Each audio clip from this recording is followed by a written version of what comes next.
मान लो आप एक बॉडी में पियर्सिंग करवाते हो, आपने बॉडी में एक होल बनाया, तो इस सर्जरी में भी ऐसा होगा कि आपकी बॉडी में एक नई कैविटी बनाई है, तो शुरू में आपकी बॉडी का नेचुरल रिस्पॉन्स होगा कि वो उसको बंद करे। मैं ये जानना चाहता हूँ जो ये सर्जरी और मेडिसिन्स का प्रोसीजर है, how expensive is it? Country to country differ करता है। गवर्नमेंट हॉस्पिटल में आज भी अगर मैं ये सर्जरी करवाना चाहूँ तो मैं फ्री में करवा सकती हूँ। तो यूरिनल में नहीं यूज़ करती थी, तो मेरे को अंदर क्यूबिकल में जाना, तो वो क्या करते थे ना, क्यूबिकल के लॉक्स तोड़ देते थे जान के। उनको जब किसी को पता कि उस क्यूबिकल में मैं हूँ तो उस पर लॉक कर। आप पहले एक मेल थे, अब यू चेंज, तो भाई उसमें रिएक्शन आता है लोगों का कि जैसे कोई पहचान लेता है या कुछ? आप आता है, बहुत ज़्यादा आता है ऑब्वियसली। मतलब जितना भी मैं बोलूँ कि मेरा फ़नी कंटेंट चलता है, मेरा फैशन कंटेंट चलता है, बेस लाइन इसकी 1 ना 1% मतलब लोग इस क्यूरियोसिटी के लिए आते हैं कि लाइक ये एलिमेंट वो देखना चाहते हैं कि ये क्या है।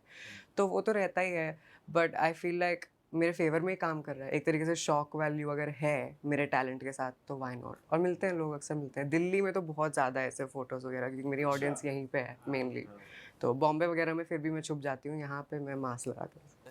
कुछ लोग होते हैं जो बदतमीजी करते हैं, ऐसा कुछ करते हैं? हाँ, कल रात को मैं बताती हूँ। मतलब मेरे को ना, अब मैंने लाइफ़ का रूल बनाया कि मैं बहुत सोच समझ के लड़कों के साथ फ़ोटो खिंचवाऊँगी, क्योंकि ये ना पीठ पीछे मज़ाक उड़ाते हैं और फिर सामने से आके मैम प्लीज़। अभी कल मैं सीपी में मेरा सीपी के पास शूट था, फिर सीपी के मैकडॉनल्ड्स में हम फ़ोटोग्राफ़र वगैरह सब शूट ख़त्म करके खाना खाने गए।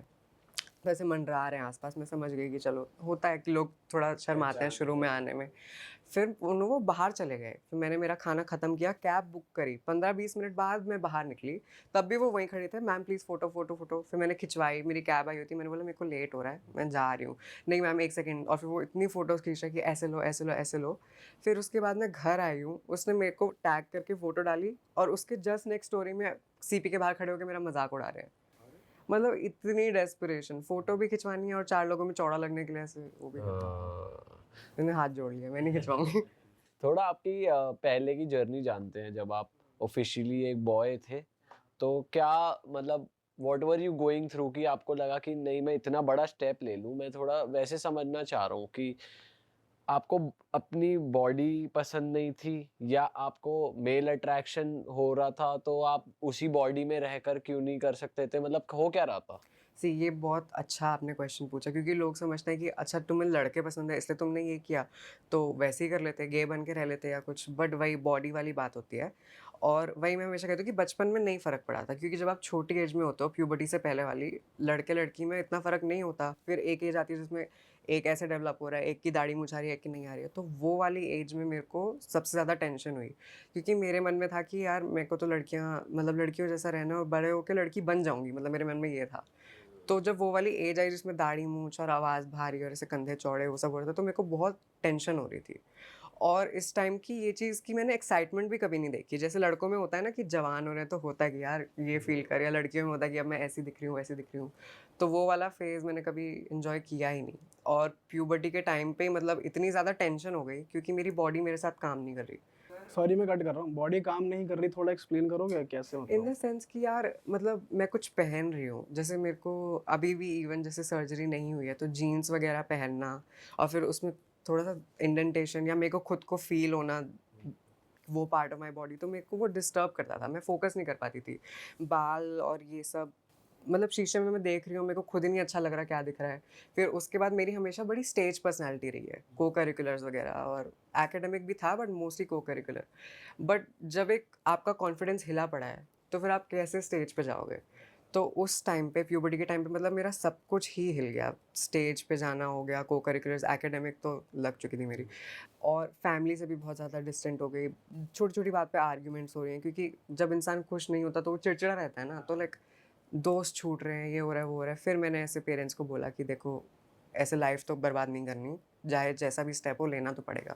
बहुत से ऐसे लोग हैं जो ये पॉडकास्ट देख रहे हैं जो सेम चीज़ से गुजर रहे होंगे, तो मैं थोड़ा वो आपकी और आपकी फैमिली की कॉन्वर्सेशन जानना चाहता हूँ ताकि वो लोग भी थोड़ा ओपन अप होकर फैमिली को बोल पाएँ। आपकी फैमिली का क्या रिस्पॉन्स आया, फिर आपने कैसे समझाया, थोड़ा बता सकते हो? सी फैमिली का मतलब मैं किसी को झूठ नहीं बोलूँगी कि आप ऐसे कर लो, ऐसे समझाओ और फिर सब अच्छा हो जाएगा। मतलब आइडियली ऐसे हम मूवीज़ वाले वर्ल्ड में रहेंगे तो होगा, बट रियलिस्टिकली ना मेरे पास ये कंफर्ट था और कॉन्फिडेंस था कि मेरे को पहले दिन से पता था कि मैं मेरे पेरेंट्स को बताऊंगी तो झगड़ा होगा, उनको बुरा लगेगा, जो भी होगा, बट एंड में मेरे साथ खड़े हैं, ये श्योरिटी मेरे को थी।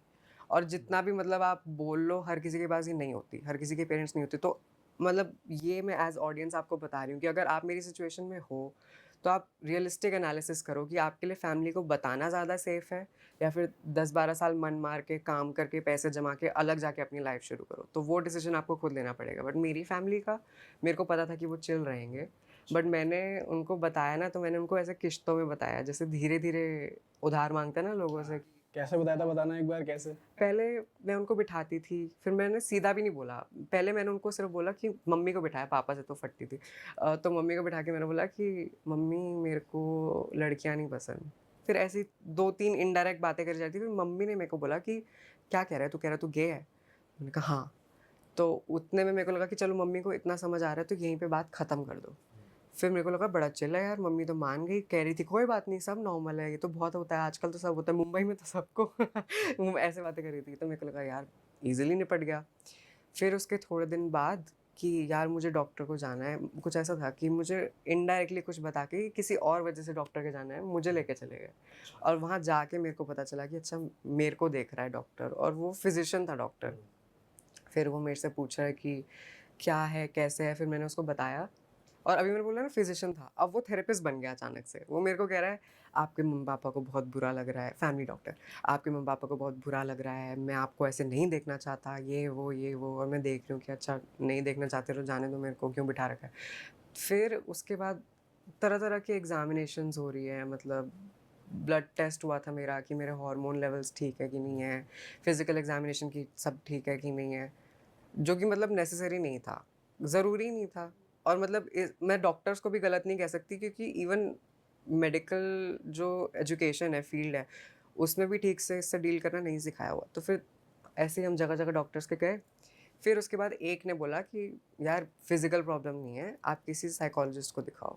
तो वहाँ से मतलब प्रॉपर डायरेक्शन हमें मिली कि क्या करना है, कैसे करना तो है। साइकोलॉजिकली थोड़ा बता सकते हो आप कैसे थॉट्स आते थे पहले आपको, मतलब कि रियलाइजेशन में और इस दौरान पूरा? सी साइकोलॉजिकली ये ना बड़ी इंटरेस्टिंग बात है कि जो मेरे को है, मतलब जेंडर डिस्फोरिया या जेंडर आइडेंटिटी डिसऑर्डर कहते थे इसे। आप इसको डिसऑर्डर क्यों नहीं कहते हैं? क्योंकि ये होने की वजह से मेरी लाइफ में कोई प्रॉब्लम नहीं है। अब आप समझना कि अगर मुझे लड़कियों जैसा लगता है या मुझे लड़कियों वाले कपड़े पहनने हैं, तो उससे मेरी लाइफ में कुछ होगा नहीं। लेकिन जो लोगों का बिहेवियर है ना, जैसे अगर मैं लड़की जैसी हूँ तो स्कूल वाले बच्चे मेरा मजाक